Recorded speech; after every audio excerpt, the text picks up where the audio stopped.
This is perhaps at the most fundamental level the most important thing we need to know about the Federal Reserve System, which is that it is an appearance of the fourth kind, something which is not and yet appears to be. When I did my research on this topic, I came to the conclusion, which may startle you folks here, that the Federal Reserve System does not need to be audited. It needs to be abolished.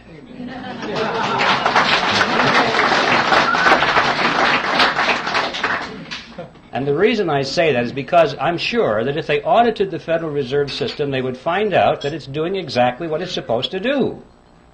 There's no secret there. There's no shenanigan going on behind the scenes. It's all out in the open. If we'll just study the Federal Reserve System on the basis of what we know already, if we'll read their literature, if we'll dig into the history, we find out that it's one of the greatest scams of all history. Out on the surface, it doesn't need an audit. An audit, I'm sure, would merely delay the process for a couple of years, give the American people the false impression that something is being done about this problem, and at the end of 2 years they'd say, well, the books are clean. I came to the conclusion that the Federal Reserve needed to be abolished for 7 reasons, actually, and I'd like to read them for you now.